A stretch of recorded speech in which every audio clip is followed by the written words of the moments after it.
आहे माझ्या बाबाची 14वी पुण्यतिथी. जी हाय म्हणा आजी. हाय ना. हाय ना. श्री स्वामी समर्थ. हा यो दाखवा इकडं हात. हात इकडं दाखवा. हा मिठी मारायची. पा पण द्या. पा द्या.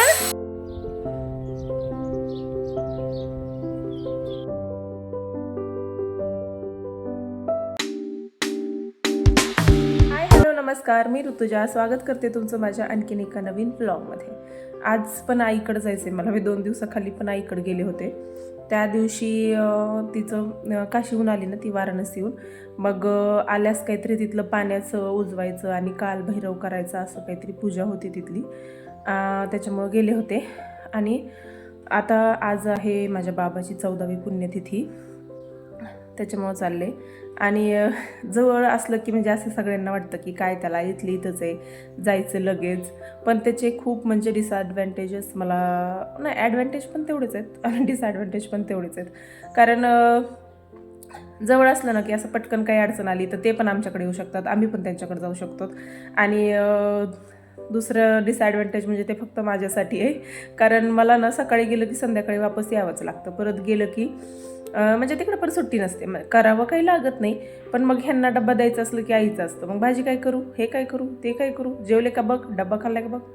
त्याच्यामुळं माझ्यासाठी ते एक मोठं डिसॲडव्हान्टेज आहे.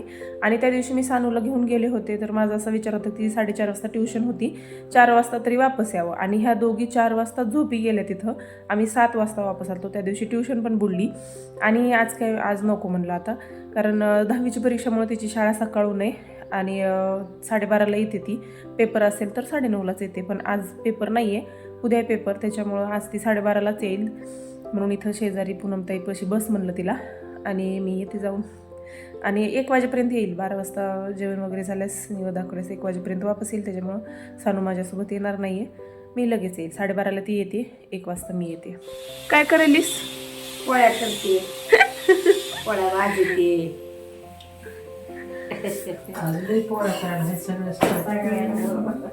आमची आजी. आजी हाय म्हणा आजी. हाय ना. हाय ना. असं नमस्कार म्हण, जाऊ दे. हाय नमस्कार. सांगायचं बाय मला. हा यांचा स्वयंपाक सुरू आहे. आज सानू नाहीये म्हणून साऊ काही जास्त राहणार नाही. दादीची देवपूजा चालली. हा श्री स्वामी समर्थ. हा अभो देव.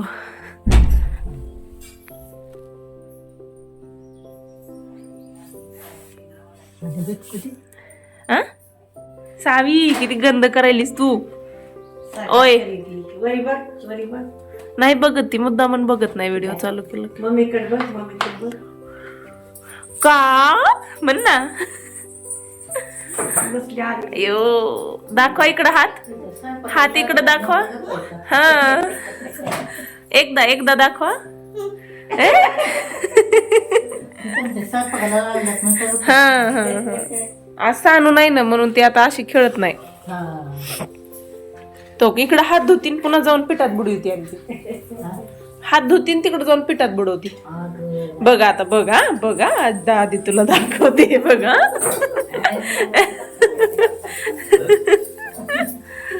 हा दाखवा, दादीला दाखवा.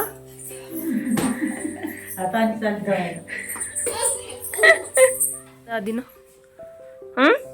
गळ्यात घालायची असते ती. दादीला हग्गी द्या. दादीनं गोड गोड दिलं खायला. हा द्या, नीट द्या. हग्गी घ्या दादी, मिठी मारायची. पा पण द्या. पा द्या. थँक्यू म्हणा. हा घ्या. गळ्यात घाला, ते तुझ्या गळ्यात घाल. नको, खायला भेटलं झालं. मी ना डेंटिस्टकडे गेले होते आणि तोपर्यंत मामा आले होते. आता मामा दरवर्षी पुण्यतिथीला येत नाहीत, पण ह्या वर्षी आई काशीला जाऊन आली होती म्हणून आजीनं तिला भेटायला आली होती आणि आज आजीला वापस जायचं होतं तिच्या घरी म्हणून मामा तिला न्यायला आले होते. आणि मी त्यांना व्हिडिओ चालू करायच्या आधीच सांगितलं होतं की मामा मी तुमच्याकडे कॅमेरा केला की नमस्कार म्हणा किंवा हाय म्हणा.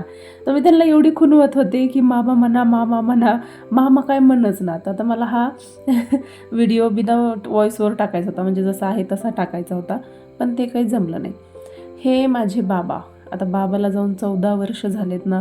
खरंच म्हणजे असं विश्वास बसत नाही की खूप जण म्हणतात की एवढे वर्ष झालेत, पण मला असं वाटतं की त्याच्यापेक्षा जास्त वर्ष झालेत त्यांना जाऊन.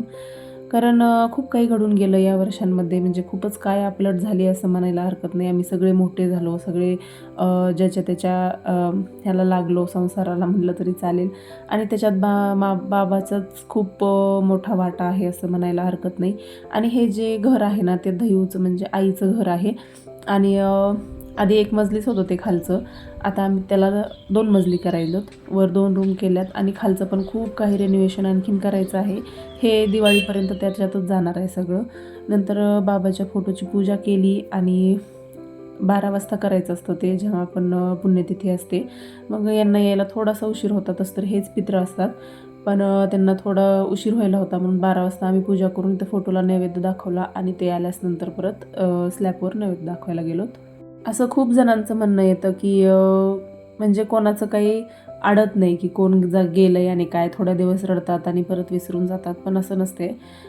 तुमच्या आयुष्यातून कोणीही जावो, तुमचं आई असेल, वडील असेल, भाऊ असेल, बहीण असेल, कोणीही असेल ना, तर त्याची जागा कोणीही दुसरं घेऊ शकत नाही तुमच्या आयुष्यात. एक वडील म्हणून वडिलांची तर कोणीच घेऊ शकत नाही, आई वडिलांची, पण जाणाऱ्या कोणत्याही व्यक्तीची जागा कोणी घेऊ शकत नसतं. तुमचं कितीही सगळं चांगलं असलं ना तरी अचानक आपल्याला सगळं चांगलं चाललेलं असतं आणि अचानक आपल्याला असं मन उदास होतं एकदमच. तीच तुमच्या आयुष्यातली ती एक रिकामी पोकळी असते जी त्या व्यक्तीच्या जाण्यामुळे झालेली असते आणि आपल्याला तेव्हा कळतही नाही की आपण अचानक का उदास झालोय. आणि मला हे खूप वेळेस झालंय की सगळं चांगलं चाललंय म्हणून परत अचानकच असे उदास झाल्यासारखं झालं. आणि नंतर मला मग ते हळूहळू कळायला लागलं की हे म्हणजे बाबासोबत असायला पाहिजे होते, अशामुळं होते की त्यांना खूप आनंद झाला असता हे सगळं बघून. हा, आता मी तुला असं बंद करू का त्याच्यात? बॅग लावून घेऊ का, अशी लावून घेऊ का? झोप तू, मी बॅग लावून घेते. पडशील.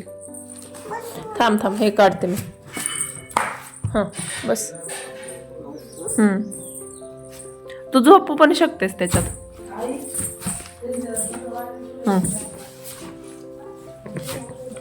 बस. आणि परत मामा मला घरी सोडायला आले होते आणि साऊला त्यांनी आईस्क्रीम दिली होती, त्याच्यामुळे ती तर मामापाशी बसली तरी. नाही तर आईकडे असताना मामा आले होते ना, तर ती एवढी भिली होती की म्हणजे अचानक कोणत्या एका अनोळखी माणसाला बघते ना ती भीतेच. अशा कोणालाही पटकन ती लगेच जाऊन चिटकत नाही. आणि त्यांनी आता आईस्क्रीम दिली होती तर बघा कसं गप्पा मारणं चाललं इथं. आणि परत मामाचा माझ्या खूप मिश्किल स्वभाव आहे, त्याच्यामुळे ते कुठेही म्हणजे लहान लेकरांसोबतही खूप लवकर इझिली रमून जातात. आणि ते सानूचं अक्षर बघत होते, इंग्लिशचं अक्षर, मराठीचं अक्षर.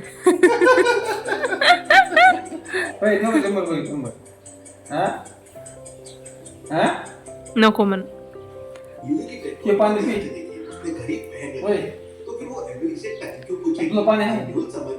माझं पाणी आहे म्हणा.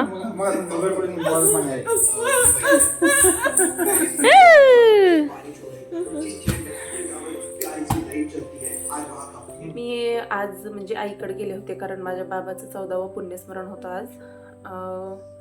आणि सानूला नेलं नव्हतं, त्याच्यामुळे मी लवकर आले वापस. तर माझ्या बाबाला गेलेलं 14 वर्ष झालं आणि त्यांना आजार होता, कॅन्सर होता त्यांना. 2011 जूनमध्ये कॅन्सर डिटेक्ट झाला होता त्यांचा. एक अक्कलदाढ काढली त्यांची इथली आणि तिथं जी जखम झाली ती नंतर भरूनच आली नाही. मग भरून आली नाही म्हणून त्याचा तुकडा काढून नेण्यात आला की का होत नाहीये म्हणजे. तर त्याचे रिझल्ट पॉझिटिव्ह आले आणि मला आणखीन पण आठवतं ते, कारण मी 11वी झाली माझी, 12वीला होते मी तेव्हा. आणि म्हणजे मलाच ते सगळ्यात जास्त कळतंय. हे दोघं तर खूप लहान होते त्याच्यामुळे यांना एवढं काही कळत नाही. आणि तेव्हा म्हणजे खूप खूप हल्लो होतो आम्ही सगळेच एकतर ह्या आजाराविषयी त्यावेळेस एवढं काही हे नव्हतं की काय आहे काय म्हणून. आणि त्यांना ते पॉझिटिव्ह आलं. देन 2012च्या मार्चमध्ये त्यांचं तसं झालं. माझ्या 12वीच्या एक्झाम सुरू होत्या आणि मला आणखी पण खूप आठवतं की केमिस्ट्रीच्या माझ्या पेपर दिवशी बाबा गेलेले. आणि म्हणजे त्यांचं गेलेलं तर दुःख खूप आहे, पण त्यांच्या जायच्या म्हणजे 1 महिना आधी जे काही त्यांना मी असं लाचार बघितलंय, जे काही वेदना त्यांना सहन कराव्या लागल्यात ना, त्या म्हणजे मी एक्सप्रेसच नाही करू शकत. कारण जेव्हा तुमच्या घरात कोणाला कॅन्सर होतो ना, तो फक्त त्या एका माणसाला होत नाही, तो पूर्ण घराला होतो आणि ते फारच डेंजर असतं सगळं. So, आणि आम्हाला तर असं होतं की म्हणजे आई कधीही पहिल्यापासून घराबाहेर निघलेली नव्हती आणि एकदम सगळी जिम्मेदारी आईवर आली जेव्हा बाबाचं तसं झालं. आणि हे दोघं तर खूप लहान होते. मी 12वीची परीक्षा दिली होती जेव्हा ते वारले होते. आणि शिक्षक होते माझे बाबा, खूप कडक, सगळं काही त्यांनीच सांभाळलेलं होतं म्हणजे बाहेरचं. त्याच्यामुळे आईला कधी असं बाहेर निघण्याची वगैरे गरजच नाही पडली. आणि मग जेव्हा त्यांना थोडंसं शेवटच्या ह्याच्यात कळायला लागलं की आता आपलं काही खरं नाहीये, तेव्हा त्यांनी आईला मग सगळं सांगितलं की इथं हे असं असं सगळं तिला क्लिअरली सांगितलं. तर मला तर म्हणजे आईची जास्त कमाल वाटते त्यांच्यापेक्षा. म्हणजे कसं असतं ना, ज्याचं दुखतंय ना त्याच्यापेक्षा त्याच्यासोबत असणारं, त्यांना सांभाळून घेणाऱ्याची जास्त कमाल असते. कारण ते सगळं बघणं, त्यांचं सगळं करणं, आणि इतकी विचित्र कंडिशन होती ना शेवटच्या 1 आठवड्यात, तर इतकी विचित्र कंडिशन असते की मी नाही सांगू शकत ती. मी आता पण हा व्हिडिओ 3 वेळेस शूट केला, तेव्हा कुठं मी थोडंसं नॉर्मलाइजपणे बोलू शकले ह्याच्यात. नाहीतर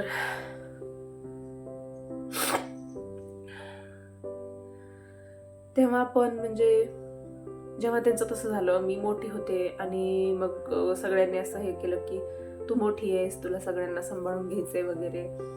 त्याच्यामुळं मला म्हणजे मी आणखीन पण कोणापाशी रडलेली नाहीये माझ्या बाबासाठी. मी माझी एकटी रडले किंवा लग्न झाल्यास ह्यांच्यापाशी, तेवढंच. आणि काल रात्री पण म्हणजे मला असं पुण्यतिथी यायला लागली ना त्यांची की आदल्या दिवशी फार हे व्हायला लागतो, आठवण यायला लागते.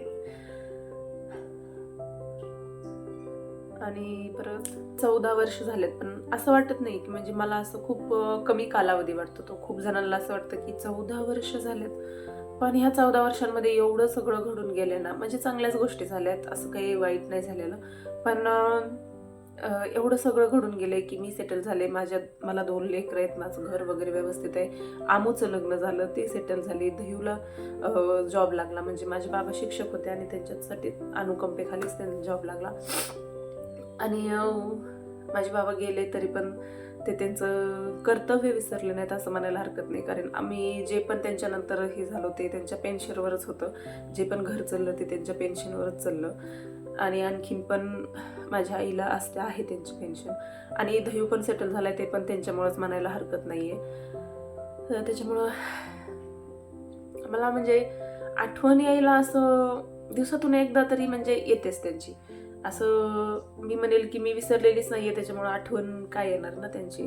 मला असं त्यांना नॉनव्हेजची भाजी खूप आवडायची आणि अशी झणझणीतवाली आवडायची, आणि बिर्याणी पण खूप आवडायची त्यांना.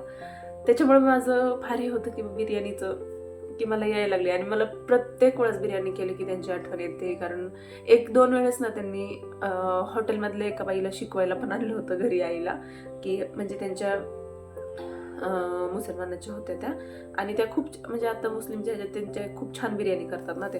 त्या हॉटेलमध्ये होत्या आणि बाबांना ती खूप आवडली होती. तिथंच राहत होत्या त्या आमच्या घराच्या मागं. त्याच्यामुळे त्यांनी बोलवलं होतं की शिकवा तुम्ही हिला. आईनं प्रयत्न पण केला बिर्याणी शिकायचा, पण तिला काही एवढी जमली नाही. त्याच्यामुळे मी जेव्हा नॉनव्हेजची भाजी करते, बिर्याणी करते, चांगला स्वयंपाक करते ना, मला खूप बाबाची आठवण येते की त्यांना खूप आवडलं असतं माझ्या हातचं सगळंच असो. 2012ला बाबाचं तसं झालं आणि 2013ला माझं लग्न झालं. आणि मी एकाच गावात राहतो, तुम्हाला माहितीच आहे. तर नंतर ह्यांनी पण खूप सांभाळून घेतलं सगळं, की म्हणजे आमूच्या ॲडमिशनपासून दहिवच्या ह्याच्यापर्यंत दहिवची जेव्हापासून 12वी झाली तेव्हापासून तर दहिव यांच्याकडेच असायचा. त्याच्यामुळं त्यानंही कधी बिघडलं नाही, की त्यानंही कधी असं हे केलं नाही की मोठ्या कोणाचं आपल्यावर दबाव नाही आहे, मग आपण कसंही वागलं तरी चालेल, असंही कधी त्यानं केलं नाही. त्याच्यामुळं आम्ही तिघंही डिसिप्लिनमध्ये राहिलो. ह्याचं खूप महत्त्वाचं कारण म्हणजे सिच्युएशन सगळ्या व्यवस्थित हँडल केल्या, ते यांचं पण खूप मोठा वाटा आहे त्याच्यामध्ये. चला